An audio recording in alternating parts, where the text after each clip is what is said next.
Nagsisimula ang kwento sa ating talunan na bida na pinangalan ng Yuki na nagrereklamo tungkol sa paglilinis tuwing umaga sa paaralan. Ang kanyang tinatawag na mga kaibigan na tila mga karakter na marahil ay hindi na natin makikita muli ay nagtatawanan. Ito ay dahil maaari silang mag-relax dahil si Yuki ay matatawag na Mr. Clean at may hindi maikakailang abilidad sa paglilinis. Sa puntong iyon, lahat ng mga babae ay dumating ng late sa paaralan tulad ng lagi, ngunit walang magawa ang mga lalaki dahil hindi sila pinagkakalooban ng kapangyarihan tulad ng mga babae. Hindi katulad ng mga lalaki, ang mga babae ay kayang magkaroon ng kapangyarihan sa simpleng pagkain ng mga kakaibang prutas. Binanggit ni Yuki kung gaano kawalang halaga ang kanyang buhay dahil ang lahat ng mga lalaki ay nabubuhay na parang nasa hard mode mula noong sila'y ipinanganak. Naghahanap naman si Yuki ng mga paraan upang magkaroon ng kabuluhan gaya ng ang isang kasamahan niya ay humiling sa kanya na ayusin ang isang butones sa kanyang uniforme gaya ng karaniwang ginagawa ng mga lalaki. Binunot ni Yuki ang kanyang pangmalakasan na pangtahi at mabilis na inayos ito na parang isang makina na kinamangha ng kanyang mga kaibigan. Gayunpaman, binanggit niya na ang abilidad niyang ito ay hindi nakakatulong sa kanya na makakuha ng mga babae. Itinuro lang kay Yuki ng kanyang mas matandang kapatid kung paano magtahi dahil ang mga lalaki ay medyo walang halaga dahil hindi nila natatanggap ang mga benepisyo ng mga kakaibang prutas. Tinuruan siya ng mabuti, ngunit medyo mapang-api siya rito dahil sasakalin siya nito hanggang mawalan siya ng malay kung hindi niya ito magawa ng tama. Nagtatanong ang kaibigan ni Yuki tungkol sa kanyang kapatid, ngunit sinabi sa kanya ng kanilang isa pang kaibigan na ito ay isang sensitibong paksa. Halos oras na para simulan ni Yuki ang paghahanap ng trabaho, ngunit nagsisimula siyang magtanong kung iyon na lang ba talaga ang kanyang magiging buhay. Sa pagitan ng pagtatrabaho na walang patutunguhan at pagtatahi na ginagawa niya, tila ba siya ay mawawalan na ng silbi habang buhay. Nagising si Yuki mula sa kanyang kalungkutan at sinigurong may iba pang bagay na naghihintay para sa kanya. Isang lugar na makakapagbigay siya ng kontribusyon kung saan hindi na niya kakailanganin ang pagtatahi. Sa puntong iyon, biglang nabalot ng hamog ang lugar at isang malakas na hangin ang tumulak sa kanya. Nang mawala ang hamog, napagtanto ni Yuki na ito ay ang kanyang pinakamatinding bangungot. Nakarating siya sa isang lugar na tinatawag na Mato. Nagsimula siyang kabahan at kinuha ang kanyang telepono upang tignan ang Mato instruction manual.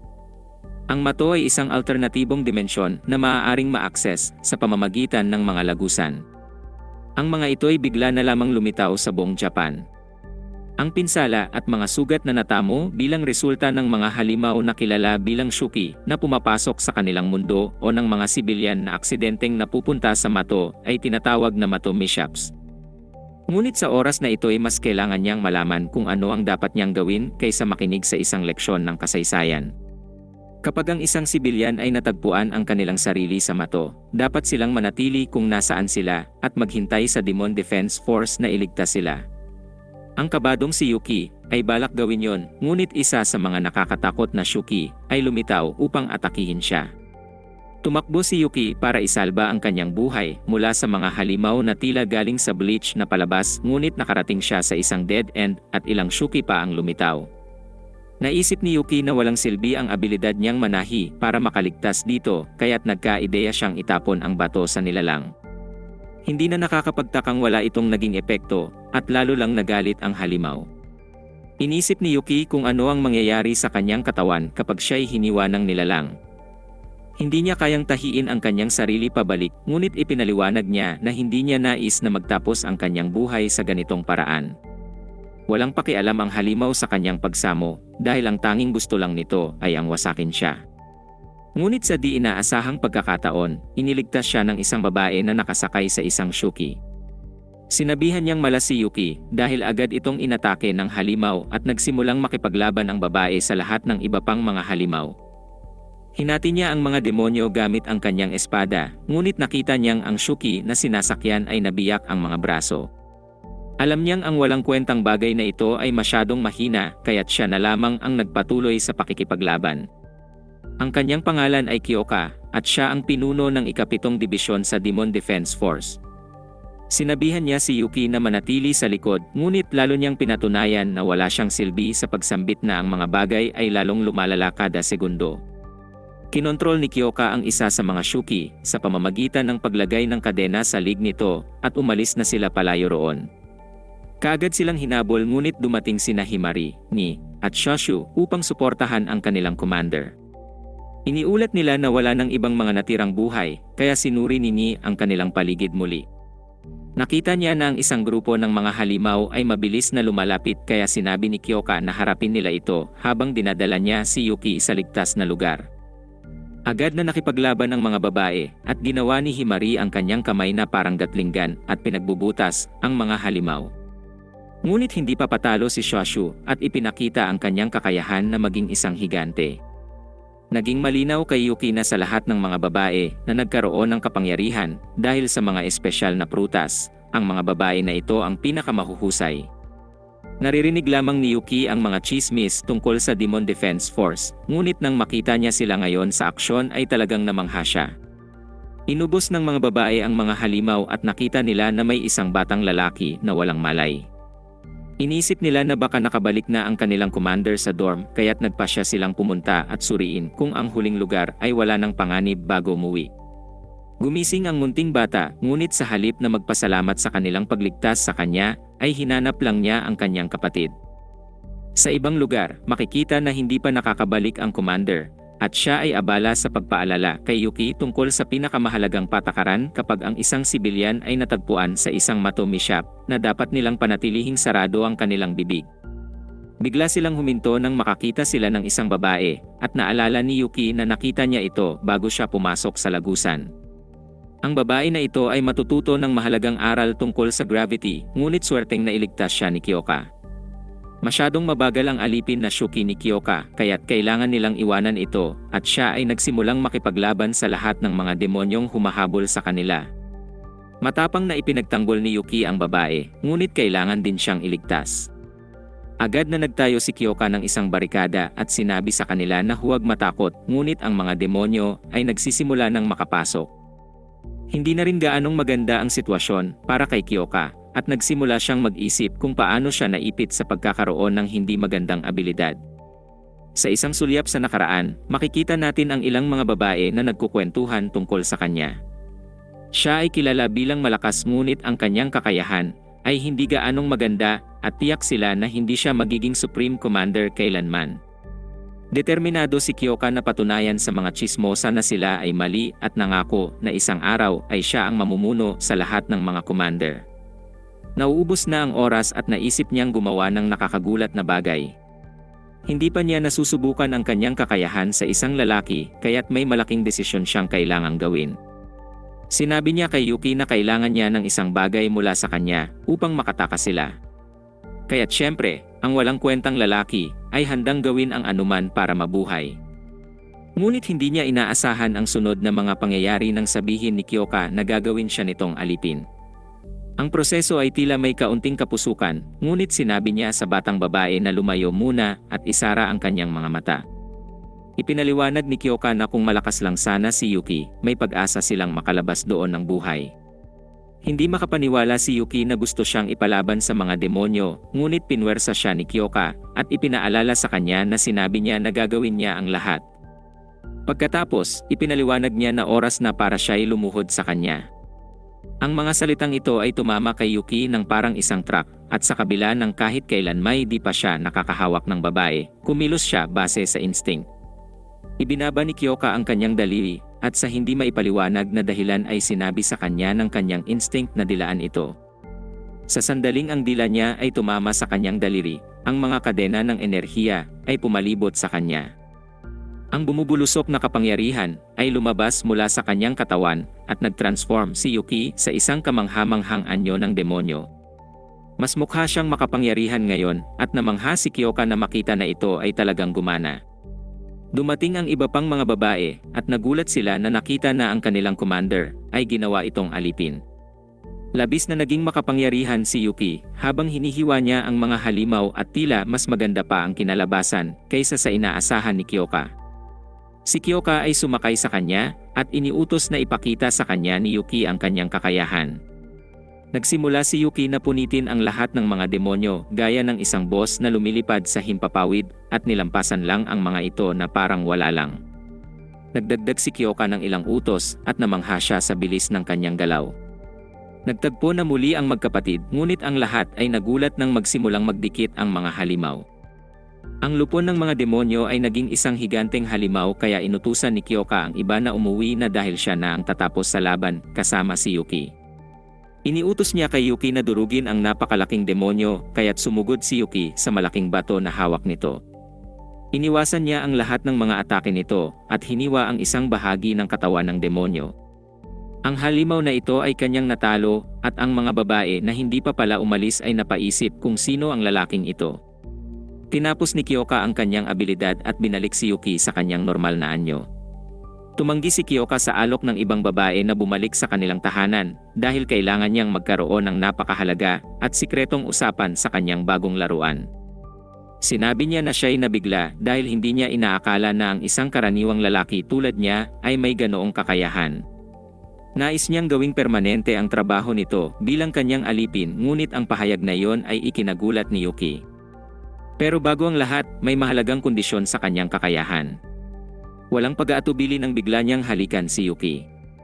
Sa kabila nito ay siya pa ang nagsabi na si Yuki ang manyak at ipinaliwanag na ito ang kapalit ng kanyang abilidad. Dahil siya ang amo, kailangan niyang magbigay kompensasyon sa kanyang alipin sa pamamagitan ng isang gantimpala. At kung hindi pa sapat iyon, ang gantimpala ay dapat katumbas ng tinrabaho ng kanyang alipin kada natatapos nito kung anuman ang nasabing tungkulin. Tumitibok ng malakas ang puso ni Yuki at hindi niya maipaliwanag na ang kanyang gantimpala ay isang halik. Ipinaliwanag ni Kyoka na siya ay talagang nagpakahirap sa laban at nakakagulat na nag-alok na naman ito ng isa pang halik. Nagulat si Yuki sapagkat binigyan na siya ni Kyoka ng mapapanaginipan sa matagal na panahon at siya ay tumanggi sa alok. Sa kanyang kaba ay di niya sinasadyang matamaan si Kyoka sa muka. Nakaramdam ng simpatya si Kyoka sa kanya at ipinaliwanag na hindi rin niya inaasahan ang sitwasyon. Noong ang Shuki ay ang kanyang mga alipin, gusto lang nila ng mga piraso ng karne bilang gantimpala. Si Yuki sa kabilang dako ay isang karumal-dumal na manyak at ipinahayag niya na sa mga sandaling ito, ang kanyang katawan ay kumikilos ng kusa anuman ang kanyang nararamdaman. Ito ang presyo na kailangan niyang bayaran para sa kanyang abilidad, kaya't siya ay nagbigay ng isa pang halik kay Yuki. Pagkatapos nito, hindi maipinta ang mukha ni Yuki dahil ito rin ang unang beses na makaranas siya ng isang halik. Naging seryoso si Kyoka nang ipaliwanag niya na kung kahit isa lang sa mga Shuki ay magpakita sa tunay na mundo, aabot sa ilang dosena ang mabibiktima. Ang kanyang layunin ay maging Supreme Commander at puksain ng tuluyan ang masasamang nilalang. Ngunit ang kasalukuyang Supreme Commander ay masyadong mabait. Sa tulong ni Yuki, siguradong makakamit niya ang kanyang layunin, kaya't pinipilit niyang siya ay magtrabaho para sa kanya. Hindi na nakakagulat nang ipahayag ni Yuki na hindi siya magaling sa mga bagay tulad ng sports o academics. Ang tanging tiwala lang siya ay sa kanyang kakayahan na maging isang katulong at panatilihin ang bahay na kumikinang sa linis. Ngunit hindi yun problema para kay Kyoka dahil siya ay sang-ayon sa isang lalaking marunong maglinis. Bukod dito, ipinakita ni Yuki ang tapang ng subukang iligtas ang babae kahit na siya ay siguradong mamamatay. Iniisip ni Kyoka na hindi na ito masama para sa isang lalaki at naglakas loob na rin si Yuki na ipahayag na nais niyang maging isang bayani sa Mato. Si Yuki ay mayroong buhay na pangkaraniwan at walang kahulugan at ito ang naghihintay para sa kanya sa tunay na mundo. Ngunit sa mundong ito, siya ay maaaring maging isang halimaw na tila galing sa palabas na Pokemon at Bleach. Sa unang pagkakataon sa kanyang buhay, naramdaman niya na maaari niyang ipaghiganti ang kamatayan ng kanyang kapatid. Pero higit sa lahat, ang munting manyak na ito ay naiisip na ang lahat ng ito ay sulit basta't siya ay makakuha ng gantimpala mula kay Kyoka. Di nagtagal, sila ay pumunta sa dormitoryo ng Demon Defense Force. Pumasok si Yuki sa barikada at naghandang maging isang prestihiyosong miyembro ng grupo. Mapapansin rin ang kanyang bagong pananaw sa buhay. Siya ay ibang tao na ngayon at kumpiyansa siyang tumayo sa harap ng mga babae na naghihintay sa kanyang pagpapakilala. Ngunit ang mga babae ay nagtataka kung sino ang hindot at si Kyoka ay ipinakilala na siya bilang kanilang katulong. Ipinaliwanag niya na sa labanan, siya ay magiging alipin niya, ngunit sa dormitoryo, siya ay magiging tagapangalaga ng mga babae. Ang ilan sa mga babae ay hindi pa nakakakita ng lalaki at ipinaliwanag ni Kyoka na ang mga babae ay mga magagaling na mandirigma. Ngunit sila ay may makulay na personalidad, kaya't ang kanilang mga nagiging tagapangalaga ay karaniwang hindi nagtatagal. Swak naman si Yuki dito dahil siya ay mahusay sa paglilinis at may lamyang personalidad. Naiinis si Yuki dahil akala niya ay sasali siya sa Demon Defense Force, ngunit ipinaliwanag ni Kyoka na hindi pinapayagan ang mga lalaki dito. Ipinag-utos niya sa mga babae na tulungan siyang komportable kaya't hindi na sila nag-aksaya ng oras sa pag-utos sa kanya na maglinis. Halos hindi na makasabay si Yuki, ngunit sini lamang ang mabait sa kanila at nagsasabing lahat ay magiging maayos rin. Ang iba ay agad na sinabing ang munting babae ay may superioridad sa kanya, kaya't mas mabuti na huwag niyang salungatin ito. Ang mga pangarap ni Yuki na magkaroon ng isang makabuluhang buhay ay nabasag at siya ay napunta sa depresyon nang maisip niyang kailangan niyang sumunod sa mga utos ng isang bata. Ngunit maaaring hindi naman ito ganun kalala dahil si Kyoka ay welcome naman siya sa squadron. Maya-maya pa, natapos na si Yuki sa paglilinis, ngunit naisip na hindi gaanong maganda ang tanawin sa mato. Bigla namang may isang Shuki na nagtangkang atakihin si Yuki. Ang barikada ay pinahinto ang halimaw at dumating si Ni upang tingnan kung okay lang siya. Ipinaliwanag niya na ang 7th Squadron ay hindi maswerte dahil nasa southwest na parte ito ng Mato kung saan mas maraming Shuki ang lumilitaw doon kumpara sa iba pang mga dormitoryo. Ang Mato ay isang alternatibong dimensyon na kasing laki ng lungsod ng Tokyo at nahahati ito sa 8 lokasyon. Bawat isa ay may kani-kanilang Demon Defense Force. Iniisip ni Nina siya ang guro niya, ngunit hindi sigurado si Yuki kung kakayanin ba niya na isang bata ang kanyang magiging senyor.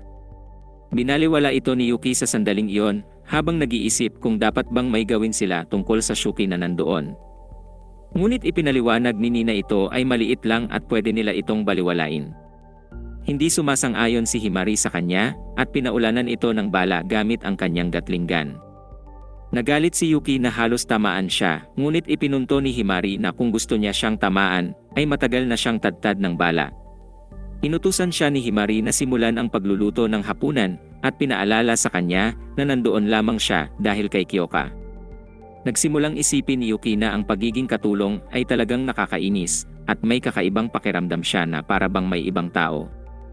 Sa gabing yon, lahat ay natuwa sa pagluluto ni Yuki at kahit ang masungit na si Himari ay gusto pa ng karagdagang pagkain. Naramdaman ni Yuki ang saya pagkatapos ng lahat ng papuri at hindi na rin nainis nang ipaalala sa kanya ang iba pang gawain sa bahay na ibinigay sa kanya. Bumalik siya sa trabaho, ngunit naalala niya na gusto niyang maging isang bayani, hindi isang kusinero. Inilabas ni Yuki ang kanyang mga saloobin tungkol sa paggawa ng mga gawain sa buong araw, ngunit ipinaliwanag ni Kyoka na gagamitin siya sa labanan kapag kinakailangan. Inutusan niya siyang mag-focus sa paglilinis hanggang sa oras na iyon, at nang siya ay tumayo para sa kanyang sarili, nagbanta si Himari na pupugutin nito ang kanyang ulo. Kinilala ni Kyoka na ang iba ay maaaring hindi komportable sa isang lalaking tagapangalaga, ngunit si Yuki ay talagang magaling sa paglilinis at siya ay mahalaga rin para sa kanyang abilidad.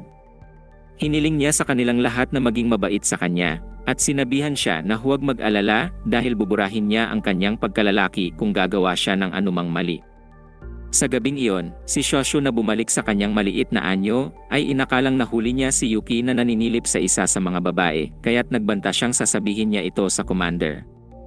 Ipinaliwanag ni Shoshu na ang kanyang kakayahan ay nagpapahintulot sa kanya na lumaki o lumiit at kumuha siya ng isang mapanirang larawan. Naintriga siya kay Yuki, kaya't malapit niyang binabantayan ito. Sinubukan ni Yuki na linawin ang lahat sa pamamagitan ng paliwanag na siya ay naglilinis lamang ngunit hindi siya interesado sa anumang paliwanag niya. Inakala ni Yuki na sinusubukan siya nitong i-blackmail para sa pera, ngunit gusto lamang niyang gawin ito para maging interesante ang mga bagay. Nais niyang maging alipin niya si Yuki, ngunit sinubukan niyang ipaliwanag na siya ay mayroon ng amo. Pilit na pinapalinis sa kanya ni Shoshu ang kanyang kwarto, at ang kanyang pagsisikap na burahin ang larawan ay nabigo. Inutusan siyang labhan ang mga damit nito, subalit naging pagkakataon lang uli ito para makunan na naman siya ng mapanlinlang na larawan. Habang si Yuki ay naglalakad ng malungkot dahil sa pang-aapi, natagpuan niya si Kyoka at Himari na nagte-training sa labas. Sa sandaling iyon, lumitaw ang isang Shuki At ginamit ni Kyoka ang pagkakataon upang ipakita kay Himari kung paano ito puksay ng tama. Lubos niyang sinira ang halimaw na ikinagulat ni Yuki at ikinamangha ni Himari. Hindi makapaniwala si Yuki kung paano niya ito agad napatay at napagtanto niya na hindi niya kailanman gugustuhing pikunin si Kyoka. Dumating si Mie at ibinunyag na pupunta sila ni Himari sa isang pulong kaya't maiiwan siya kay Shoshu upang bantayan ang dormitoryo. Sa gabing iyon, pinilit siya ni Shoshu na bigyan siya ng masahe at ibinunyag na lumaki siya na walang ama at siya ay pumunta sa Mato upang maghanap ng kasiyahan kahit na ito ay mapanganib. Nagpa siya ang dalawa na maglaro ng ilang video games, ngunit binalaan ni Yuki si Shoshu na siya ay magaling. Nagpustahan sila at sa una ay nag-atubili si Yuki na tanggapin ito, ngunit sa huli ay napagpasyahan niyang siya ay mananalo at pagkakataon na ito para pagpaumanhinin sa kanya si Shoshu sa pang-aalipusta sa kanya. Sa bawat laro ay talo siya at ang kapalit nito ay ang halos kawalan na niya ng damit. Sa sandaling yon, nagmadali silang dalawa palabas dahil may lumitaw na napakalaking Shuki upang atakihin ang barikada. Iniisip ni Yuki na dapat silang manatili sa likuran, ngunit ipinakita ni Shoshu kung gaano siya kalaki. Ginawa ni Yuki ang kanyang makakaya upang makasabay subalit ang mga higante ay agad na naglaban. Sinubukan ng halimaw na ito na makipaglaban kay Shoshu, ngunit madali siyang hinawakan ito at binato sa lupa. Namangha si Yuki nang madaling nagtagumpay si Shoshu. Binalibag ito ni Shoshu sa ere para suntukin pababa at durugin sa ilalim ng kanyang mga paa. Nagpaliit si Shoshu ng kaunti dahil ang ganitong laki ay lubos na nakakapagod. Habang siya ay nagdiriwang sa kanyang tagumpay, isa pang halimaw na higante ang umatake sa kanya. Marami pang ibang Shuki ang dumikit dito para maging mas malaki, at agad na napagtanto ni Shoshu na maaaring maging masama ang sitwasyon kung hindi niya ito matatapos agad. Sinubukan niyang gamitin ang kanyang kakayahan upang lumaki pa, ngunit hindi ito gumana sa hindi niya malaman na kadahilanan. Sa huli, hinawakan siya ng mga halimaw kaya't hindi siya nakagalaw at isang malakas na suntok ang binigay ng higante. Walang pag-asa si Yuki, at tanging maaari niyang gawin ay manood ng ang higante ay nagpakawala ng isa pang malakas na suntok. Nais niyang mag-transform sa sandaling ito, ngunit ito ay imposible nang walang si Kyoka. Gusto niya na may magawa at naalala niya na siya ay nag-transform nang ang kanyang mga labi ay nadikitan ang kamay ni Kyoka. Nagkaroon siya ng ideya na halikan ang isang bagay na pag-aari nito kaya't nagmadali siya sa labahan. Ang pagdila sa guwantes nito ay nabigo, ngunit ito ay nagsimula ng maliit na transformation kaya't siya ay nasa tamang landas. Ang pagdikdik ng kanyang mukha sa mga damit nito ay nagdulot ng transformation sa kanyang paa, ngunit kailangan niya ng isang bagay na magbibigay ng mas malakas na reaksyon. Sa huli, natagpuan niya ang kanyang mga bota, ngunit napapaisip siya sa kung ano ang sinasabi nito tungkol sa kanyang pagkatao. Ang mga bagay ay lumalala na para kay Shoshu sa labas kaya't nagmadali siyang pumunta roon kasama ang bota ni Kyoka. Wala nang oras na natitira kaya't kinakailangan niyang kumilos ngayon kung talagang nais niyang maging isang bayani kahit na ito ay nangangahulugan na didilaan niya ang isang bota. Ginawa ni Yuki yon at ang kapangyarihan ay lumabas mula sa kanyang katawan. Sa laban, napagtanto ni Shoshu na masyado niyang nasagad ang sarili sa pag-transform sa kanyang napakalaking sukat.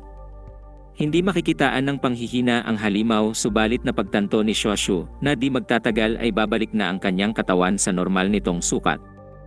Sa sandaling iyon, kahit partial lang ang transformation ni Yuki, ay nagmadali ito patungo sa laban at desididong gawin ang kanyang makakaya kahit kapiraso lang ng kapangyarihan ang meron siya. Hinawakan ni Shoshu ang halimaw para hindi ito makagalaw na nagbigay ng perpektong target kay Yuki. Binigyan niya ito ng isang malakas na sipa, lubusang winasak ang ulo nito, at nanalo sa laban. Naisip ni Shoshu na masyadong pabaya si Yuki sa paglaban gamit ang parsyal na kapangyarihan, ngunit nagawa iyon ni Yuki dahil tinawag siyang duwag at sinabihan siyang manatili sa likod bago ang laban. Pagkatapos, si Kyoka ay makikitang minamasahe ang katawan ni Yuki dahil may masakit na mga kapalit ang pagpuwersa ng transformation sa kanyang katawan. Niloloko siya ng iba dahil hindi na siya makagalaw pagkatapos lang ng ilang minuto ng labanan subalit ipinunto niya na hindi pa siya natututo kung paano gamitin ang kanyang kapangyarihan. Napaisip siya kung dapat bang ayusin ang barikada, ngunit sinabi ni Kyoka na ang mga barikada na pumoprotekta sa mga importanteng lokasyon ay may espesyal na mga katangian. Kaya kung ang pinsala dito ay bahagya lang, ito ay kusang magiging maayos. Napagtanto ni Yuki na ito rin ang paliwanag sa nangyari nang may umatake ring Shuki noon.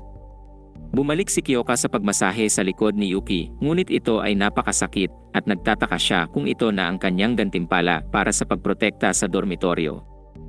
Pinagalitan ni Kyoka si Shoshu dahil sa pagmaliit nito sa kanilang kalaban at ipinag-utos sa kanya na tulungan si Yuki sa kanyang mga gawain bilang kaparusahan. Subalit nang umalis sila, ipinahayag ni Shoshu na mayroon siyang higit pang mga mapanirang larawan kaya't magpapatuloy siyang maging alipin niya. Napagtanto ni Yuki kung gaano kagrabe ang nangyayari sa kanya at napapaisip kung kailan siya maging malaya. Sa ibang lugar, nakita natin na isang barikada ang nasira. Dumating ang isa pang Demon Defense Force upang hanapin ang sanhi at isa sa kanila ang nagutos sa iba pa na ipaalam ito sa kanilang commander. Ang natitirang babae ay handang labanan ang halimaw, ngunit napagtanto niya na ang kanyang kalaban ay hindi isang karaniwang Shuki. Hindi pinansin ng halimaw ang kanyang atake para habulin ang dalawang tumakas at bumalik upang atakihin ang naunang babae. Ang Mega Shuki na ito ay kakainin na siya, ngunit isang misteryosong tao ang nag-utos na huminto ito. Nang ang misteryosong babae ay sumakay sa Shuki, ipinaliwanag niya na nararamdaman niya ang presensya ni Yuki sa mato at oras na para bisitahin siya. Paglaon, dinala ni Kyoka si Yuki sa isang lagusan at sinabihan siyang maghintay muna dahil may mahalagang papeles siyang kailangang asikasuhin. Hindi makapaniwala si Yuki kung gaano katindi ang interdimensyon na paglalakbay dahil halos isang oras na biyahe lang ang ginawa niya para makarating dito. Sa huli, bumalik si Kyoka kaya't sinabi niya sa kanyang alipin na sulitin na ang sariwang hangin habang maaari dahil ang pahinga ay bihira lang dumating. Nagtanong si Yuki kung saan sila pupunta subalit hindi siya binigyan ng sagot ng napakaseryosong si Kyoka. Sa mato, hinahanap ni Shoshu si Yuki at sinabihan na dinala siya ng komandante sa pamamagitan ng Yamagata Passage.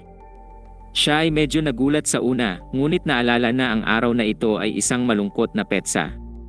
Pagbalik kay Yuki, makikitang dinala siya ni Kyoko sa isang sementeryo. Ipinaliwanag niya na ilang panahon na ang nakakaraan, may isang insidente kung saan ilang dosenang Shuki ang nakapasok sa mundo na ito at isa sa kanila ay sobrang lakas. Malinaw ang memorya ni Kyoka sa araw na yon at inilarawan niya ang malakas na behemoth na ito na may isang sungay. Ito ay talagang tumatak sa kanya bilang isang bata habang winawasak nito ang kanilang bayan, kaya binansagan niya itong unicorn. Ang lahat ng Shuki na sumalanta noong araw na yon ay naubos sa tulong ng Demon Defense Force na dumating upang tumulong. Gayunpaman, pagkatapos suriin ang mga record, natuklasan ni Kyoka na ang unicorn ay nakatakas. Ito lamang ang Shuki na nakagawang magamit ang lagusan upang makabalik sa mato.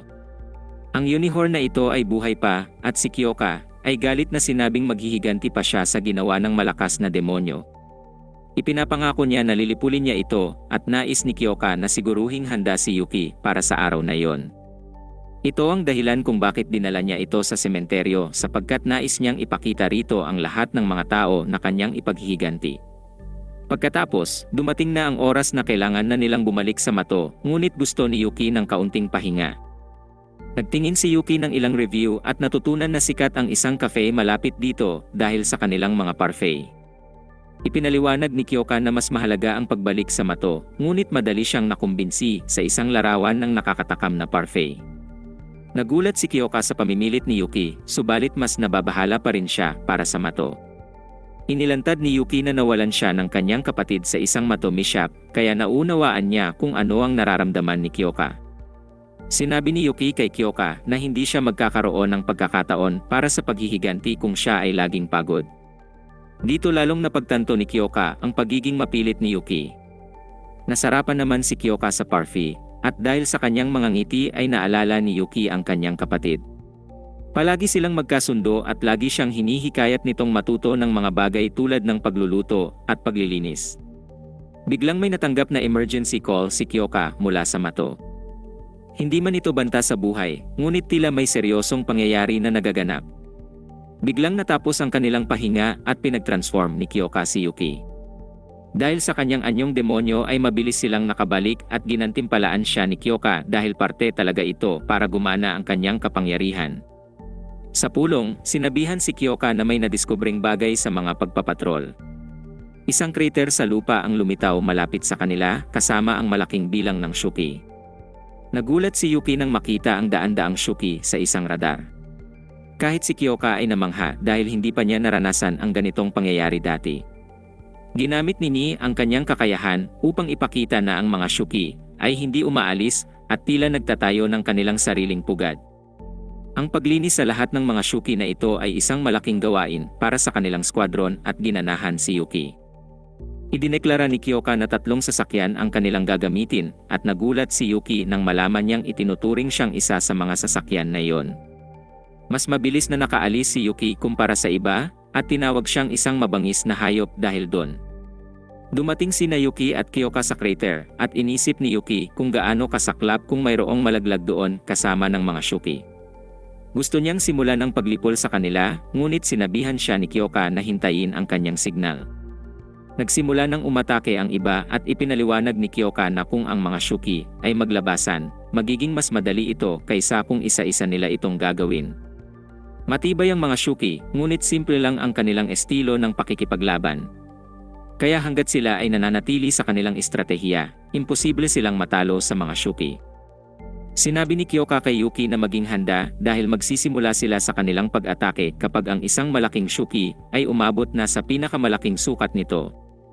Biglang may lumabas na malakas na beam mula sa kung saan at tumama kay Shoshu.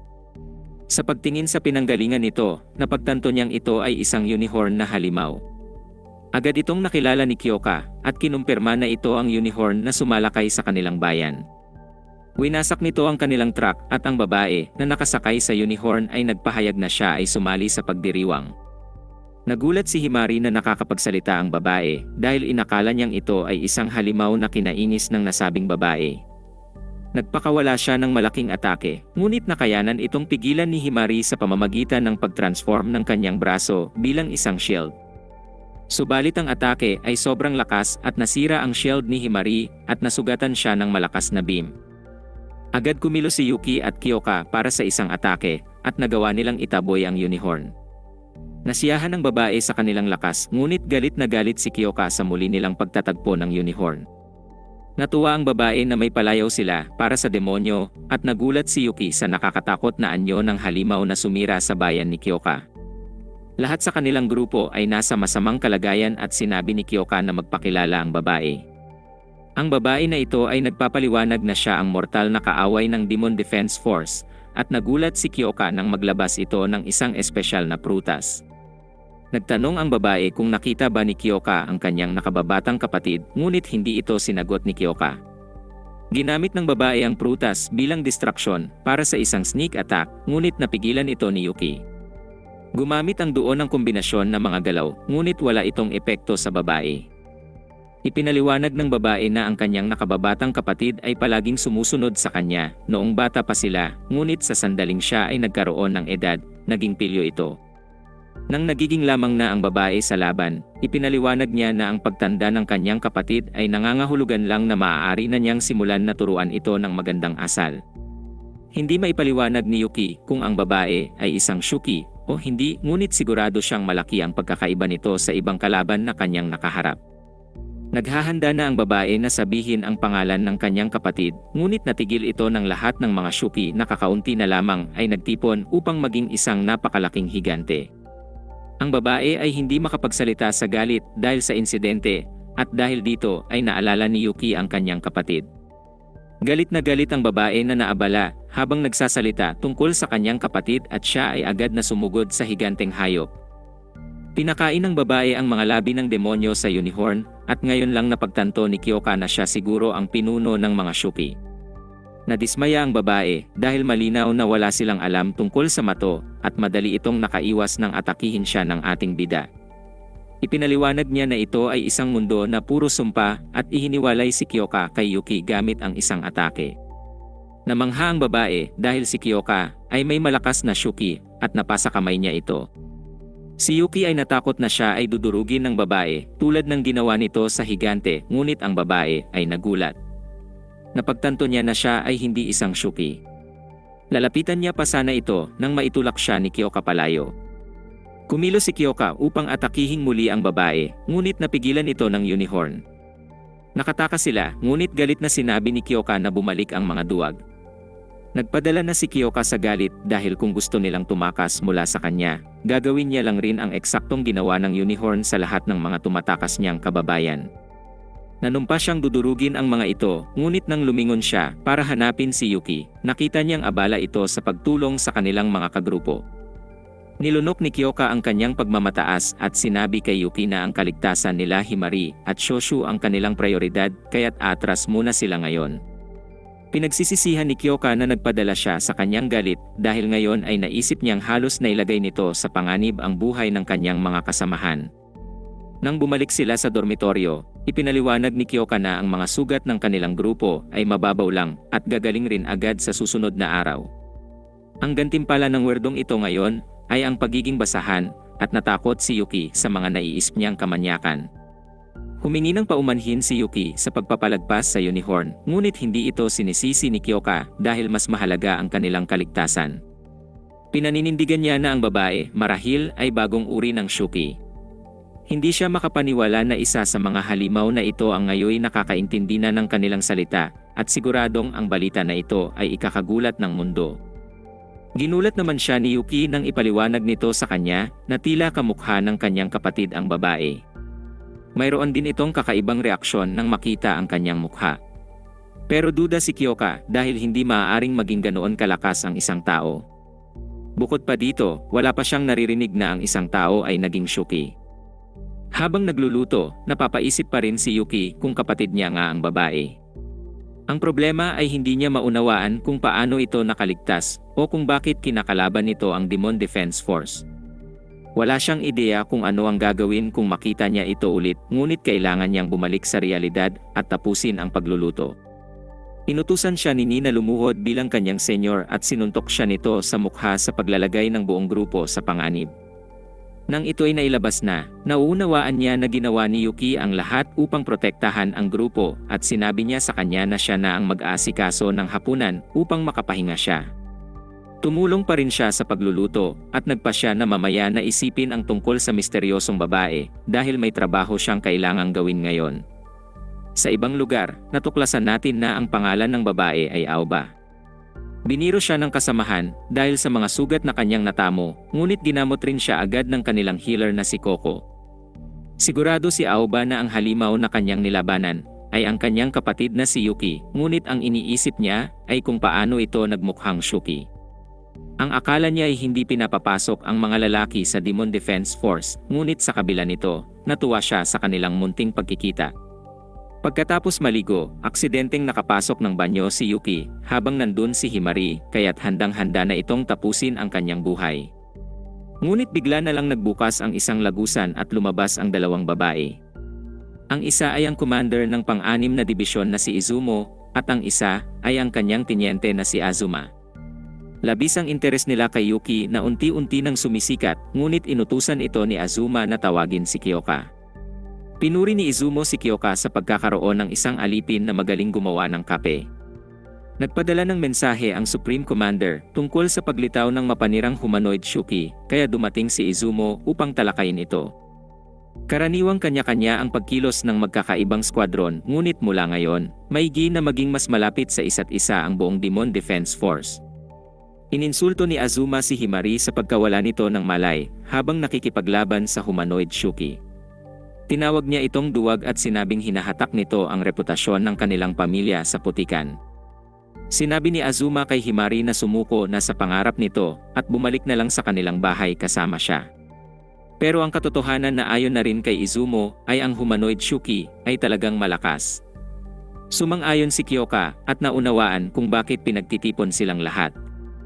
Ipinapahayag ni Azuma ang kanyang kumpiyansa sa pagtutulungan nila ni Kyoka, ngunit wala siyang tiwala sa grupo ni Kyoka. Nagparinig siya at sinabi na hindi niya babanggitin ang pangalan, ngunit mayroon isang tiyak na magpapabagal sa kanila. Nakaisip si Kyoka ng isang ideya at ipinunto na mahalaga para sa kanila na suriin ang lakas ng bawat isa. Para magawa ito, inirekomenda niya na magdaos sila ng isang inter-squad model exhibition match. Nagulat ang lahat at ang walang alam na si Yuki ay agad na naisip na ito'y isang sports match.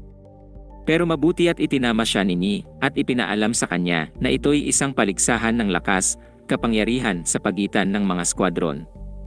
Gusto ni Kyoka na maging single combat ito at pumayag naman si Izumo. At dahil kailangan nilang maghanda, sila Izumo ay umalis na. Sa sandaling yon, hiniling ni Himari kay Kyoka na tulungan siyang maghanda para sa laban. Ipinaliwanag ni Kyoka na hindi ito madali, ngunit ipinahayag ni Himari na kahit ano pa ang kailangan ay kanyang gagawin para lang manalo siya. Sumang-ayon si Kyoka at sinabihan siya na magsimula agad sa pagsasanay. Pagkatapos nito, lumingon si Himari kay Yuki at ibinunyag na ang tunay na ibig sabihin ng kanilang kasunduan ay magiging alipin na niya si Yuki. Matapos nilang masarapan sa luto ni Yuki, ibinunyag niya na ang lihim na sangkap nito ay taba ng manok. Tinawag siyang magaling na alipin ni Himari kaya't napaisip siya kung paano umabot sa ganitong punto ang mga pangyayari. Simple lang ang sagot dito at ito ay para sa kapakanan ng model exhibition at ipinahayag ni Himari na kinakailangang manalo siya. Alam ni Kyoka na naapektuhan si Himari sa sinabi ni Azuma kaya't ang magiging laban na ito ay magbibigay ng pagkakataon kay Himari na maturuan ng leksyon si Azuma. Sa kanilang paglalakbay para magsanay, hindi pa rin maisip ni Yuki kung paano siya naging alipin ni Himari. Ipinakita ni Himari na ang pagbabago ng bahagi ng kanyang katawan sa mga armas ay hindi talaga ang kanyang pangunahing kakayahan. Inilantad niya ang kanyang tunay na kapangyarihan sa pamamagitan ng pagpapakita kay Yuki ng kanyang telepono, ngunit ito ay tila isang uri ng trading card game. Ipinaliwanag ni Himari na ang kanyang kakayahan ay tinatawag na learning. Ito ay nangangahulugang siya ay makapag-aaral ng iba't ibang kakayahan ng ibang tao at magagamit ito sa kanyang sarili. Binanggit ni Yuki kung gaano kadaya iyon at ipinaliwanag ni Himari na ang kailangan lamang niyang gawin ay pumili ng kakayahan ng isang tao sa kanyang telepono at gamitin ito. Ngayon napili na niya ang commander, kaya maaari na niyang gamitin ang kakayahan ni Kyoka. Nag-aalala si Yuki kung alam ni Himari ang lahat ng detalye ng kakayahan ni Kyoka, ngunit ang alam niya lamang ay ito'y mabigat sa katawan. Iniisip ni Himari na ang ibig sabihin lang nito ay siya na ang mag-aasikaso ng paglilinis at labada at ipinahayag na hindi niya iyon indahin basta't matalo lang niya ang kanyang kapatid. Bigla silang napalibutan ng mga Shuki, kaya't pinag-transform na ni Himari si Yuki. Binanggit ni Yuki na binalaan na niya ito nung una pa lang kaya't nag-transform na rin siya. Ngunit ang proseso ngayon ay medyo iba. Sa pagkakataong ito, iba ang naging anyo niya kumpara kapag si Kyoka ang kasama niya at isa pang bagay ay mas maliksi siya ngayon. Namangha siya sa kung paano siya nakakakilos sa ganitong anyo dahil mas mabilis pa siya kumpara sa mga galaw mismo ni Kyoka. Ang pangunahing kahinaan nga lang nito ay hindi siya ganun kalakas ngunit napagpasyahan niyang gawin na lamang ang kanyang makakaya. Ginamit ni Yuki ang kanyang napakabilis na mga galaw at naglabas ng walang tigil na mga suntok. Natural lamang na namangha si Himari at naging kumpiyansa na si Yuki ay makakatulong sa kanya na talunin ang kanyang kapatid. Nang matapos si Yuki sa pagwasak ng mga Shuki, nagtaka siya kung bakit ito ang pinili ni Himari na kakayahan kumpara sa iba pang maaari niyang gamitin. Ipinaliwanag ni Himari na ito'y dahil nagbibigay ito ng pagkakataon kay Yuki na maging kapaki-pakinabang. Sinabi niyang dapat ay magpasalamat siya, ngunit siya ay napahinto nang maramdaman niya ang kapalit ng paggamit sa kakayahan ni Kyoka. Matapos mabigyan ng gantimpala si Yuki, ipinaliwanag niya na mas mainam kung ibang kakayahan ang gagamitin ni Himari. Sinabi ni Himari na gagawin niya yon kung maaari lang subalit mayroong aspeto na dapat angkop sa kanya ang abilidad na kanyang gagayahin. Dahil kung hindi, ang kalidad ng nasabing kakayahan ay bababa sa puntong halos wala na rin itong silbi. Halimbawa, kung gagamitin niya ang kakayahan ni Shoshu sa paglaki, lalaki lang ang kanyang ilong ng 1 pulgada. Binigyan siya ni Yuki ng paalala tungkol sa kapalit ng paggamit sa kakayahan ni Kyoka, ngunit tinanggap na lang ito ni Himari. Gusto ni Yuki na malaman kung bakit desperado siyang talunin ang kanyang kapatid kaya ikinwento niya dito ang kanyang pinaggagalingan. Ipinanganak siya sa isang impluwensyal na pamilya na marami nang napatunayan. May narating na ang lahat ng kanyang mga nakatatandang kapatid kaya't umaasa rin ang mga ito na magiging ganun rin si Himari. Sa kasamaang palad, madalas niyang isinasagad ang sarili kaya naman lagi siyang nasasaktan bago pa man magsimula ang isang okasyon. O kaya naman ay masyado itong nagiging nerbiyosa na nauuwi sa pagkakaroon ng sakit. Wala pa siyang napatunayan at naisip ni Yuki na parang ganun rin ang kanyang sitwasyon. Alam rin nila ang kahinaan ng kanyang kapangyarihan, kaya't palagi siyang tinutukso ng kanyang mga kapatid kapag hindi siya makasabay sa mga ito. Ito ang kanyang unang pagkakataon mula nang putulin niya ang ugnayan sa kanyang pamilya na patunayang mali sila tungkol sa kanya. Iniutos ni Himari kay Yuki na makipagtulungan at naisip niya na napakahirap tulungan ang isang tao na hindi man lang marunong magsabi ng maayos. Saka lang inilahad ni Himari na ang kanyang pangwakas na layunin ay maging isang bayani tulad ng kanilang commander. Umaasa siya na magiging isa siyang bagong bersyon ng kanyang sarili kung matatalo niya si Azuma. Gusto ni Himari na maipamalas ang ibang bahagi ng kanyang pagkatao at naunawaan iyon ni Yuki. Napansin ni Himari na mayroon pang isang kulang para sa laban at iyon ay ang finishing move upang matalo ang kanilang kalaban. Ngayong ginamit na ni Yuki ang kanyang utak upang isipin ito, napagtanto niya na ang tangilang niyang ginagawa sa laban ay mga hindi pinag-isipang suntok at sipa sa lahat ng makikita niyang halimaw. Mayroon din siyang sariling dahilan kung bakit gusto niyang maging mas malakas at inisip niya kung si Himari ang susi sa pagbubukas ng isang bagong landas. Nakumbinsi dito si Yuki at pumayag na tulungan siya. Ipinaalala sa kanya ni Himari na siya ay alipin ito. Ipinaliwanag na ang kapangyarihan ng kanyang kapatid ay ang tinatawag na Golden Hour. May kakayahan itong kontrolin ang oras kabilang ang pagpapahinto at pagpapabalik nito. Matapos itong marinig, ang kaninang kumpiyansa at optimistikong si Yuki ay biglang napanghinaan ng loob. Sa dormitoryo ng ibang squadron, naramdaman ni Azuma na may sinasabi ang kanyang kapatid tungkol sa kanya. Nanumpa siya na ilalagay niya si Himari sa kanyang lugar sa Mato Exhibition at hindi na siya makapagantay sa pagdating ng araw na iyon. Habang sila'y nagsasanay, ipinakita ni Himari na bagaman ang kapangyarihan ni Azuma ay walang dudang mapanganib, ito ay nakakaubos ng enerhiya. Mapapagod siya kung gagamitin niya ito ng maraming beses at dito sila magtatagumpay. Binanggit ni Yuki na ang simpleng paggamit lamang ng kapangyarihan ni Azuma ng isang beses ay malaki ng problema. Ngunit mayroon pang mas hihigit dito. Ipinaliwanag ni Himari na kailangang gumawa ng wordong posisyon ni Azuma upang mapagana ang kanyang kapangyarihan dahil ito ay pangangailangan para mapalakas ang kanyang mga kakayahan. Dahil dito, inirekomenda ni Yuki na gamitin nila ang kanyang liksi para sa kanilang finishing move. Sumang-ayon si Himari at plano niyang gamitin ang isang napakabilis na galaw na hindi na magkakaroon pa ng pagkakataon si Azuma na magpahinto o magpabalik ng oras. Dapat ring sapat ang puwersa nito para tuluyang matalo si Azuma sa laban. Sinubukan ni Yuki ang isang mabilis na suntok, ngunit kailangan pa itong pagbutihin upang maging galaw na hindi maiwasan. Inutusan ni Himari si Yuki na ilabas ang lahat ng kanyang lakas sa isang bahagi lang ng kanyang katawan, kaya ginawa niya ito sa kanyang mga binti at ang mga ito ay biglang lumaki. Sa sandaling yon, may dumating na Shuki at eksakto ito upang magsilbing practice dummy. Dahil sa mga napakalaking binti ni Yuki, mas mabilis pa siya kumpara sa kanina, ngunit hindi maganda ang una niyang subok sa espesyal na galaw. Matapos muling matalo ang lahat ng Shuki, napagtanto ni Yuki na naisagad niya ang kanyang sarili dahil hindi na niya maigalaw ang kanyang mga binti. Malinaw rin na nawalan siya ng lakas sa kanyang mga braso dahil ibinuhos niya ang lahat ng kanyang enerhiya sa kanyang mga binti. Dinetermina ni Himari na kailangan lang niyang magpatuloy sa pag-eeksperimento dito hanggang sa makuha niya ang tamang teknik at binigyan niya si Yuki ng magiliw na tapik sa ulo. Dumating si Kyoka sa kanilang sumunod na sesyon ng pagsasanay at namangha siya sa pagbabago ni Yuki. Pinuri din niya si Himari sa pag-iisip ng magandang finishing move, ngunit siya ay nagtaka kung bakit nanonood si Himari mula sa malayo. Bili ni Kyoka kay Himari na may pangunahing esensya sa paggamit ng kanyang kakayahan at ipinaalala nito na gawin ang lahat ng kanyang makakaya. Ang kanyang mga salita ay pumasok sa isipan ni Himari kaya't siya ay sumampa kay Yuki at sinabing sasakyan niya ito pagdating ng laban. Naisip ni Himari na ang kakayahan ni Kyoka ay nangangailangan na siya ang magkontrol sa kanyang alipin at hindi lang basta-bastang pagsasabi dito kung ano ang gagawin. Kinuha ni Himari ang mga kadena nito at inutusan siya na ilabas ang kanyang lakas sa kanyang mga binti. Ginawa ito ni Yuki at kanyang napansin na mas marami pang lakas ang dumadaloy ngayon sa kanya kumpara sa dati.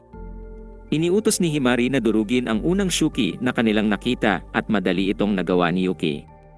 Hindi makapaniwala si Yuki sa kanyang ginawa at napagtanto nila na ito na ang finishing move na kanilang hinahanap. Hindi sigurado si Yuki kung magagawa niya ito ulit pero swerte sila na maraming practice dummy na sumusulpot sa kanilang paligid. Matapos nilang matalo ang lahat, ilang milyong beses ang kapaguran ni Yuki kumpara sa karaniwan. Natanggap ni Yuki ang kanyang susunod na gantimpala at sumumpa na susubukang maunawaan ang bagong teknik na ito upang magamit muli sa hinaharap. Nagpatuloy ang pagsasanay at makikita dito kung paano nagtuloy-tuloy ang paglakas ni Yuki. Sa araw ng eksibisyon na labanan, dumating si Izumo at ang iba pa.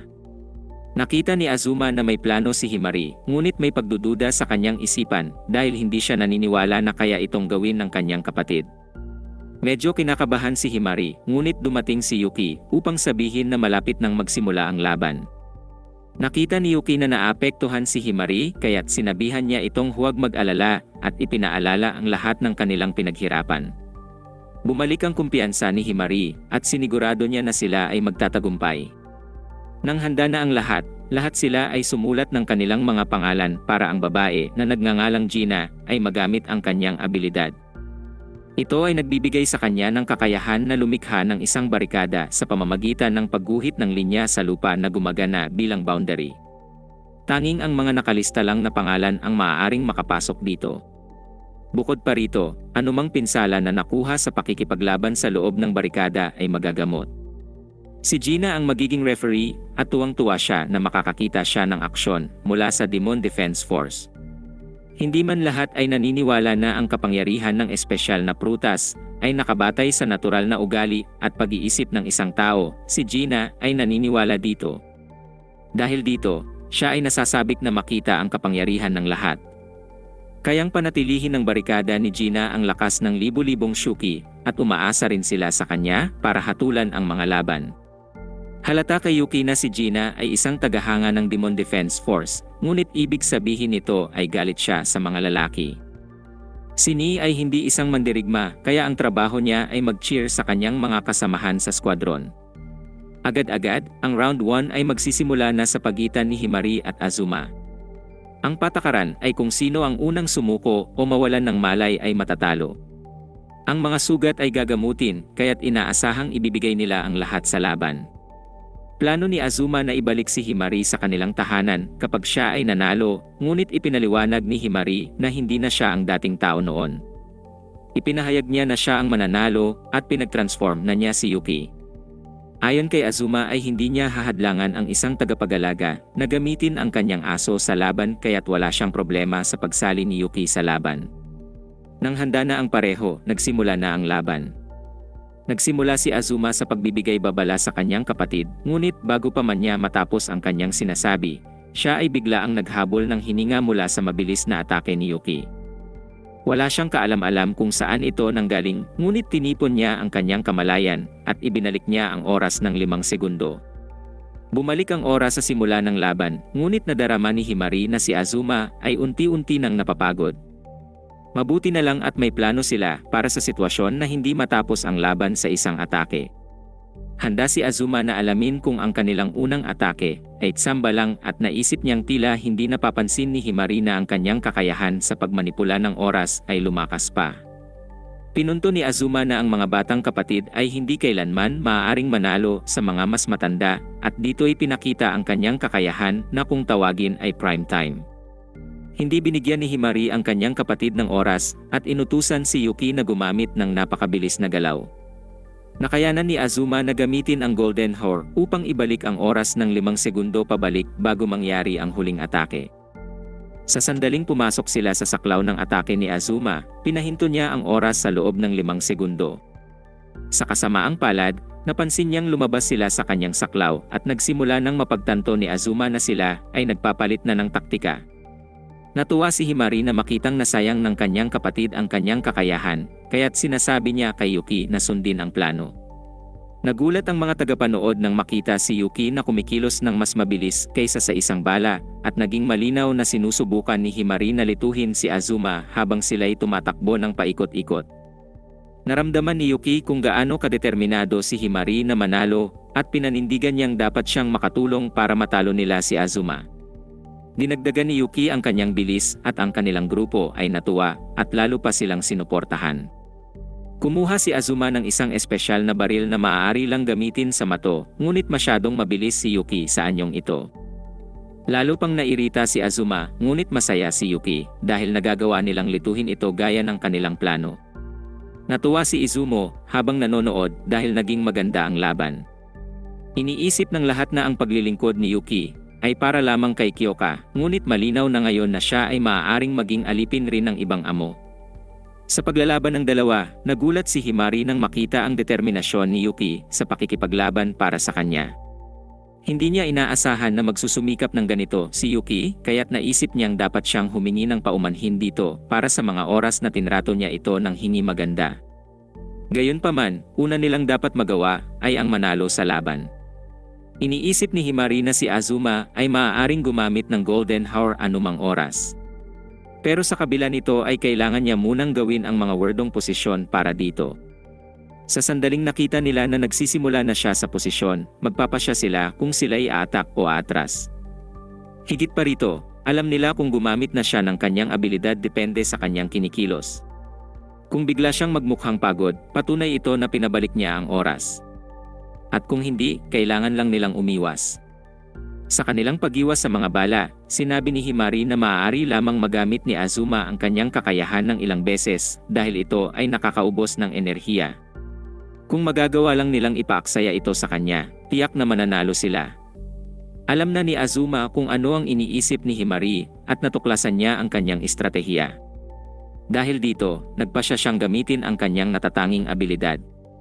Inakala ni Himari na ito ay isa pang Golden Hour at saktong nasa labas naman sila ng saklaw nito. Ngunit mali siya dahil ginamit ni Azuma ang prime time upang patigilin ang oras ng 10 segundo. Pinapahinto nito ang oras sa mas malaking saklaw at ngayoy wala ng paraan si Himari para makatakas dito. Nanumpa si Azuma na tatalunin niya ang kanyang kapatid upang mapabalik niya ito sa kanilang tahanan at gawin muling impyerno ang buhay nito. Nagpakawala pa siya ng ilang bala sa kanyang kapatid bago matapos ang 10 segundo. Nang matapos ang oras, muling gumalaw ang lahat at tumama ang mga bala sa mga bida. Walang nakakita kung ano ang nangyari sapagkat lahat ay inakalang si Himari na ang nananalo sa laban, ngunit siya na ngayon ang nakahiga. Pagkatapos nito ay ipinaliwanag ni Azuma ang kanyang kakayahan na prime time. Sa pamamagitan ng ultimate na posisyon, kaya niyang idoble ang haba ng oras na kanyang nakokontrol. Ang negatibong bagay nga lang dito ay mas mahaba ng ilang segundo ang tinatagal bago ito maging aktibo kumpara sa Golden Hour. Alam ni Azuma na unti-unti nang natutunan ng kanyang kapatid ang iba't ibang posisyon ng kanyang abilidad kaya't kinailangan niya na itong gamitin. Nagulat ang lahat ng nanonood dahil hindi nila alam na kayang pahintuin ni Azuma ang oras sa buong 10 segundo. Hindi makapaniwala si Himari na itinago ng kanyang kapatid ang kakayahan na ito, ngunit ipinaliwanag ni Azuma na ang isang henyo tulad niya ay lalo pang nagiging matalino sa paglipas ng panahon. Ang hindi pagkonsidera nito sa kanyang mga kalkulasyon ang naging kabiguan ni Himari. Ipinunto dito na nagtagumpay si Himari sa pagkontrol ng laban dahil sa bilis ni Yuki, ngunit binura ni Azuma ang lahat ng gamitin nito ang nasabing abilidad. Ang pagpapakawala ng kanyang abilidad na prime time ang nagpabaliktad sa mga pangyayari. Nangangamba si Ni para sa kanyang kaibigan, ngunit alam ni Shoshu na hindi pa tapos ang laban. Sinuportahan nila ang kanilang kaibigan at hinimok si Himari na ipakita sa lahat kung gaano katatag ang kanilang dibisyon. Ngunit hindi maganda ang takbo ng mga pangyayari dahil masyadong pamilyar si Azuma sa kakayahan ni Himari na tinatawag na learning. Ipinaliwanag ni Azuma na kapag ang learning ni Himari ay umangkop sa isang kakayahan na nangangailangan ng kapalit, hindi siya makakapagpalit ng abilidad hanggat hindi ito napagbabayaran. Ito ang dahilan kung bakit hindi nakakapagpalit ng abilidad si Himari sa kalagitnaan ng laban. Mahilig talaga si Azuma na tuksuhin ang kanyang mga kalaban habang sila ay nahihirapan kaya ipinaalala niya kay Himari ang nakaraan. Binalikan niyang ang kanyang kapatid ay kailanmay hindi nagtagumpay sa mahahalagang mga bagay. Wala itong pinagkaiba sa sitwasyon ngayon dahil walang paraan si Himari para kontrahin ang prime time ni Azuma.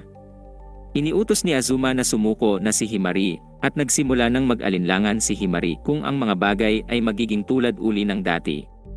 Nag-aalinlangan si Himari kung ang lahat ng kanyang pagsisikap ay walang kabuluhan, ngunit ipinaliwanag ni Yuki na sinusubukan lamang ni Azuma na guluhin ang kanilang mga utak. Sinabihan niya si Himari na tingnan ang mukha ni Azuma at ipinaliwanag kung gaano na ito kapagod. Malinaw na nababahala si Azuma at hinulaan ni Yuki na hindi na niya muling magagamit ang kanyang abilidad. Ipinahayag ni Yuki na siya ay mapapahiya kung ang kanyang amo ay gagawa ng isang bagay tulad ng pagsuko sa puntong sila ay malapit na sa tagumpay. Sinabi ni Himari na tila pagod din naman siya at matulis ang dila nito para sa isang alipin. Bumalik ang kumpiyansa ni Himari at ipinapangako niyang parurusahan si Yuki pagkatapos ng laban. Ang mga kaibigan ni Himari ay patuloy na sumusuporta sa kanya habang sila ay bumabangon at malinaw na malapit na talagang magtapos ang laban. Hinahanda ni Azuma ang kanyang sandata at sinabi kay Himari na itigil na ang kanyang kahihiyan. Pero hindi na muling magugulo pa ang isipan ni Himari dahil malinaw na sa kanya ang mga bagay. Binanggit niya na sa kanilang dibisyon, ang pagpapakita ng katatagan hanggang sa dulo ay hindi nakakahiya. Inakala ni Azuma na ang pagkasira ng loob ni Himari ngayon ay makakatulong para mas mapadali na ito'y kanyang mabago sa hinaharap. Ngunit hindi nangyari ang mga bagay na yon. Handa na si Yuki at Himari na gamitin ang kanilang huling galaw kaya't nagsimula na rin si Azuma na gawin ang kanyang golden hour na posisyon. Naglabas ng liwanag ang katawan ni Yuki, ngunit nagulat si Azuma dahil nagawa na niya ang kanyang posisyon. Pinabalik niya pa rin ang oras ng 5 segundo para tapusin ang laban, ngunit mas lalo siyang nagulat nang makita si Yuki sa kanyang harapan. Hindi niya makita si Himari, ngunit ang oras ay unti-unting nauubos sa kanyang kakayahan, kaya't nagpaputok pa siya ng ilang bala kay Yuki. Nagulat ang lahat nang makita na may pinsala si Azuma at nakita na si Himari ay nakahiga sa lupa. Hindi inakala ni Azuma na ganun kadesperado si Himari na makuha ang panalo na handa itong isakripisyo ang lahat at dito na bumagsak si Azuma. Hindi makapagsalita ang lahat sa kanilang nakita nang biglang gumawa si Himari ng isang victory na posisyon. Opisyal na inihayag ang pagkapanalo ni Himari at nagdiwang ang lahat. Ipinaliwanag ni Kyoka na ginamit ni Himari ang liwanag at usok mula sa reverse transformation ni Yuki para bulagin si Azuma. Siya ay namangha sa kanyang tinyente at pinuri niya ito sa kanyang diskarte. Huminto ang lahat sa pagdiriwang nang maunawaan nila na si Yuki ay nasa masamang kalagayan, ngunit sinabi ni Kyoka na walang dahilan para mag-alala. Bumalik sa kamalayan si Yuki matapos siyang barilin at sinabihan na karaniwan na ang ganitong uri ng pinsala ay maaaring maging peligroso sa buhay. Ngunit dahil naranasan nila ang mga ito sa loob ng barikada ni Gina, gagaling ito na parang walang nangyari. Gumaling agad si Yuki at namangha siya sa kapangyarihan ni Gina. Itinulak siya ni Himari ngayon na okay na siya, ngunit ipinaalala niya rito na kakabawi lang niya sa kanyang kamalayan. Ngunit ngumiti ang dalawa dahil napagtanto nila na kanilang naipanalo ang mahirap na laban. Kinilala ni Himari ang pagsusumikap ni Yuki at tinulungan niya itong makatayo. Nakabalik na rin sa kamalayan si Azuma at napaisip kung hanggang saan lang ang kakayahan dati ni Himari. Naalala pa niya kung paanong nagkakaroon ng sipon ang kanyang kapatid bago ang pagsusulit sa paaralan dahil masyado itong nagpapakahirap. Iniisip noon ni Azuma na si Himari ay walang mararating. Pero ngayon, napagtanto niya na siya ay nagkamali. Hinarap ni Azuma si Himari at hindi alam ni Yuki kung ano ang kanyang gagawin. Nakakagulat na inamin ni Azuma na lumakas si Himari at nangako itong tatratuhin na siya ng mas mabuti. Gusto niyang bumalik si Himari sa kanilang tahanan, ngunit ito'y tumanggi at sinabing sa ika-7 dibisyon na siya nababagay ngayon. Wala nang masabi si Azuma para mapilit ang kapatid kaya naman ikinalungkot niya ito. Pagkatapos nito, ang dalawa ay nagpapahinga mula sa laban at ginantimpalaan ni Himari si Yuki ng isang halik. Sa ibang lugar, binalikan ni Izumo ang laban kasama si Azuma. Ipinaliwanag ni Izumo na ito ang unang laban ni Yuki sa isang tao kaya't posibleng hindi pa niya binigay ang buong lakas sa kanyang mga atake. Dahil dito, kung ang unang atake ni Yuki na direktang tatama ay tiyak itong ikamamatay ni Azuma. Pinaalala ni Izumo sa kanyang tinyente na huwag babaliwalain ang kanyang mga kalaban gaya ng hindi niya pagtapos sa mga ito nang gamitin niya ang prime time. Ang huling komento ni Izumo ay tungkol kay Yuki. Namangha siya sa determinasyon ni Yuki hanggang sa isakripisyo pa nito ang sarili sa dulo. Sa labas, natutunan natin na susunod na lalaban si Shoshu, ngunit hindi pa bumabalik sina Himari at Yuki. Gusto rin ni Shoshu na mapabilib si Yuki sa kanyang mga kakayahan, kaya't pumunta siya sa loob ng dormitoryo para sunduin sila. Sinabi ni Himari kay Yuki na siya ang pangunahing dahilan kung bakit niya natalo ang kanyang kapatid at binigyan siya nito ng isa pang halik. Humingi ng paumanhin si Himari sa pagtrato niya kay Yuki noon at sinabing baka hindi naman lahat ng mga lalaki ay masama. Binanggit ni Himari na ang mga halik ay walang ibang kahulugan kundi kapalit lang ng paggamit ng kakayahan at nagulat si Shoshu nang marinig ito sa unang pagkakataon. Sa labas, humingi ng paumanhin si Azuma sa pagkatalo niya sa laban. Ang kanyang pagkabigo ay nangangahulugan na si Sahara na ngayon ang dapat magbigay ng panalo sa kanila at mapapansing hindi nababahala si Sahara. Kumpiyansa si Sahara na mananalo siya, ngunit makikita dito na mayroong mga misteryosong nilalang na malapit sa lugar. Ang round 2 ay si Shoshu laban kay Sahara at pareho silang espesyalista sa hand combat. Gusto ni Shoshu na mapabilib si Yuki at umaasa na baka mabigyan siya nito ng papuri pagkatapos.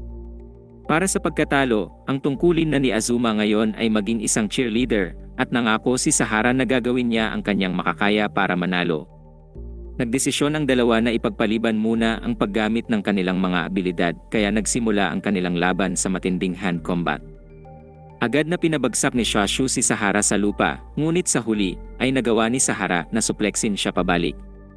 Nagsisimula pa lamang si Shoshu, ngunit pagod na si Sahara at ipinahayag niyang oras na para gamitin nila ang kanilang mga kakayahan. Iniisip ng mga kaibigan ni Sahara kung gaano karami ang gagamitin niya sa isang partikular na bagay at inaasahan nilang ang gagamitin niya ay 3. Nakumpara naman ni Kyoka na pareho ang kanilang mga kakayahan na nakatuon sa pisikal na mga atake at inaasahan naman ni Izumo na tatapusin agad ni Sahara ang laban. Naging higante si Shoshu at ginamit ni Sahara ang kanyang kakayahan na tinatawag na Mudship.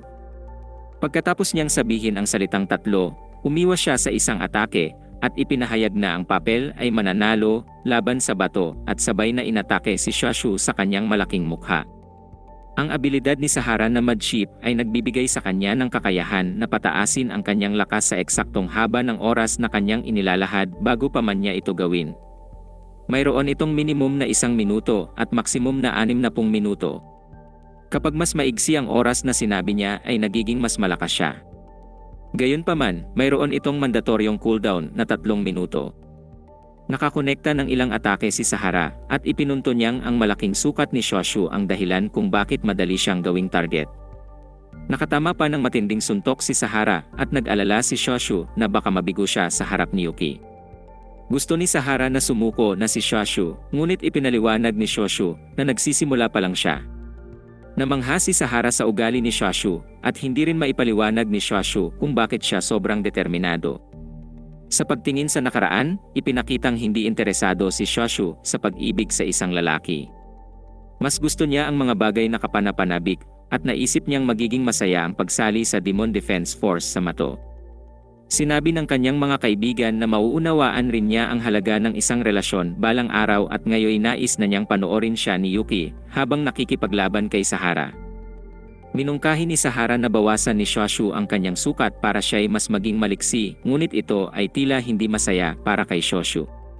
Naniniwala si Shoshu sa kasabihan na go big or go home kaya't ginawa niya ang kabaligtaran ng suhestyon ni Sahara at mas lalo pang nagpalaki. Walang nakapredikta ng ganitong pangyayari at ibinagsak ni Shoshu ang kanyang malaking katawan kay Sahara. Pero hindi dapat baliwalain si Sahara sapagkat kaya niyang makasabay dito. Hinawakan siya ni Shoshu at ipinuntong sobrang laki na niya ngayon para magawa pang iwasan. Ibinalibag niya si Sahara sa lupa at nagagalak na sinabi ni Ni na panalo na si Shoshu sa laban. Nagsimula nang magbilang si Gina, ngunit lahat ay nagulat kay Sahara nang makita nilang bukod sa hindi pa ito natatalo ay nagsisimula pa itong maging mas malakas.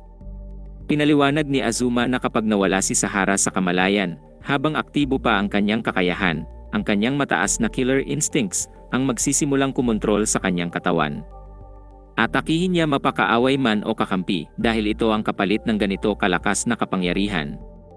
Kayang-kaya niya ring matulog kahit saan at anumang oras at ito ang kanyang lihim na abilidad. Ang walang malay na si Sahara ay ganap na dinurog si Shoshu at nagsimula na ang pagbibilang ng referee sa kanya. Sa kasamaang palad, hindi na makabangon si Shoshu mula sa makapangyarihang atake at ipinahayag na si Sahara bilang panalo. Ginamot ni Gina ang lahat ng sugat niya at humingi ng paumanhin si Shoshu sa pagkatalo. Pinagaan ni Kyoka ang kanyang pakiramdam sa pagsabing maaari pa naman nilang pagtrabahuhan ang kanilang mga abilidad sa susunod at umalis na si Shoshu para magpalit ng damit. Sa kanyang pagalis, nag-umpisa siyang umiyak dahil nagmukha siyang kahiyahiya sa harap ni Yuki. Narinig ni Yuki ang kanyang pag-iyak at lumapit upang mag-alok ng inumin dahil siya ang tagapangalaga ng dorm. Gustuhin man ni Shoshu na burahin na lang ang alaala ni Yuki sa kanyang pagkatalo, sa kasamaang palad ay wala siyang ganung kapangyarihan. Sinabi niyang siguro nga ay mahirap talagang matalo, ngunit hindi niya naisip na nakakahiya ang laban. Sa totoo lang, nais ni Yuki na mas makita pa niya ang kanyang mga kamangha-manghang galaw at ito ay nagpagaan lalo sa pakiramdam ni Shoshu. Pinapikit ni Shoshu ang kanyang mga mata at binigla si Yuki ng isang halik. Hindi niya alam kung bakit ito ginawa ni Shoshu, kaya ipinaliwanag niya na gusto lang niyang sundan ang kanyang nakakagulat na pagkatalo ng isa pang mas nakakagulat na bagay. Gayunpaman, iniisip niya rin na hindi niya pa masasabi kay Yuki ang tunay niyang nararamdaman hanggat hindi rin ganito ang nararamdaman ni Yuki para sa kanya. Sa labas, iniulat ni Ni kay Kyoka na wala siyang nararamdaman na anumang anomalya malapit sa lugar. Ngunit bigla itong nagbago nang siya ay magulat at makakita ng isang taong direkta rin siyang tinitigan. Ang misteryosong babae ay nakakausap si Ni at sinabihan siya nito na iparating rin ang kanyang pagbati sa iba. Ngunit hindi pakikipagkaibigan ang tono ng kanyang mensahe at ang tunay na labanan ay magsisimula na ngayon. Bago pa man maipaliwanag ni Ni ang anuman, maraming mga Shuki ang lumitaw mula sa lupa. Siniguro naman ni Gina na ang kanyang barikada ay hindi matitibag, ngunit nagulat ang lahat nang dumating ang isa pang misteryosong tao. Ang pangalan niya ay Reren at siya ay isang uri ng humanoid. Nagpakawala si Reren ng isang napakalakas na atake at nagulat ang lahat nang simulan nitong sirain ang barikada ni Gina. Agad na itinigil ang exhibition match at sinabihan ni Kyoka si Izumo na dalhin ang mga hindi lumalaban pabalik sa dorm. Desidido si Reren na ubusin silang lahat, kaya't sinabihan ni Kyoka ang lahat ng mga lumalaban na maghanda. Inutusan niya ang mga ito na wasakin ang lahat ng mga hollow mula sa bleach at sinimulan niyang ipadala ang isa sa mga ito pabalik sa Hueco Mundo. Bumalik sina Shoshu at Yuki sa labas at walang sinayang na oras si Shoshu para sumali sa laban. Mas mabuti na ang kanyang pakiramdam ngayon, ngunit kinailangan siyang protektahan ni Sahara at nagdesisyon silang lumaban ng magkasama. Napagtanto ni Reren na hindi sila ang kanyang target at wala rin siyang interes kay Himari. Naisip niyang nakakainis si Himari kaya ginamit niya ang isang napakalakas na atake sa kanya. Nailigtas naman ni Azuma si Himari at napagtanto ng dalawang magkapatid na si Reren ay isang mapanganib na kalaban. Nagbigay sila ng senyales sa isa't isa dahil nakabuo sila ng plano at si Himari ay tumakbo palayo. Pinuri ni Reren si Azuma sa pagligtas kay Himari, ngunit nagbanta si Azuma na gagantihan niya ito sa pagtatangkang saktan ang kanyang kapatid. Natagpuan ni Himari sila Kyoka at Yuki at nagulat sila nang hilingin itong pareho nilang sakyan si Yuki. Hindi pa man nararanasan ni Yuki na may dalawang tao na sumakay sa kanya, ngunit naisipan nila itong subukan. Hinalikan ni Yuki ang kamay ni Himari at naisip ni Kyoka na sa pagkakaroon ng dalawang amo, magkakaroon si Yuki ng mas makapangyarihang anyo. Biglang napuno si Yuki ng kapangyarihan at nagsimulang magkaroon ng bagong anyo. Isa na siyang bagong uri ng halimaw ngayon at ramdam niya ang pagdaloy ng matinding kapangyarihan sa kanyang katawan.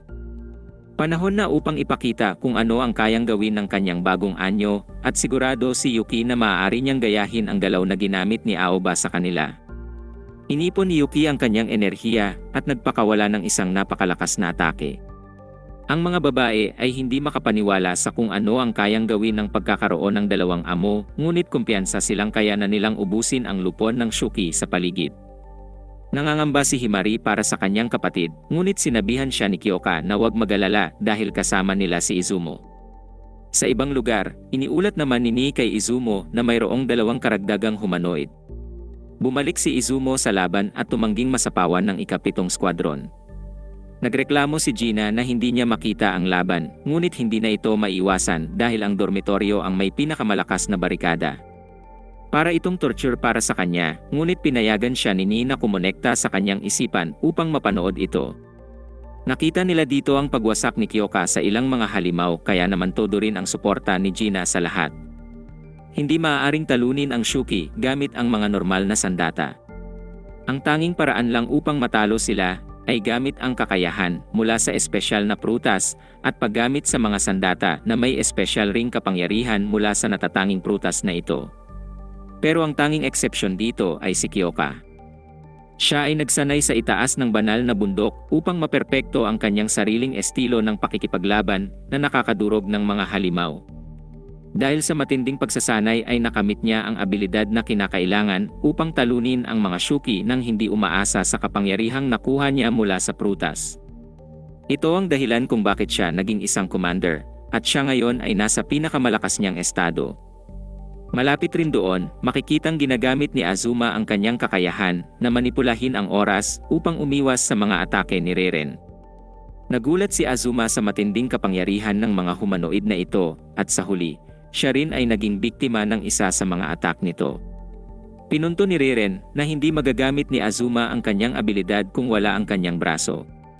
Ngunit mali siya dahil sa kahit anong sitwasyon ay magagawa ito ni Azuma. Pinabalik ni Azuma ang oras ng 5 segundo bago pa mawala ang kanyang 2 braso at iniwasan ang atake sa pagkakataon na ito. Gayunpaman, siya ay nasa masama pa ring kalagayan at naghahanda na si Reren ng atake na tatapos sa kanya. Tumaas ang tensyon habang naghahanda na si Azuma sa kanyang katapusan, ngunit biglang nagbago ang ihip ng hangin nang biglang lumitaw si Izumo mula sa kawalan. Nabigla ang lahat sa kanyang paglitaw mula sa kawalan at sinabi niya kay Azuma na siya na ang bahala dito. Hindi nagustuhan ni Reren ang pagiging kalmado ni Izumo at ipinaalala sa kanya na ang kanyang buong hukbo ay papalapit na. Tinawanan lang ito ni Izumo at sa pagkawala ng alikabok sa paligid, ipinakita niyang inubos na niya ang mga Shuki na maaaring makialam sa kanilang laban. Nabigla si Reren nang makita na siya ngayon ay napapalibutan na ng kanyang natalong hukbo at ipinunto ni Izumo na meron pa dapat 2 humanoid sa lugar. Gayunpaman, nagpasya siyang mamaya na ito intindihin dahil pagtutuunan muna niya ng pansin si Reren sa ngayon. Kinilala ni Reren ang kapangyarihan ni Izumo, ngunit tiwala pa rin siya sa kanyang sarili, at umaasang masaya ang kanilang magiging laban.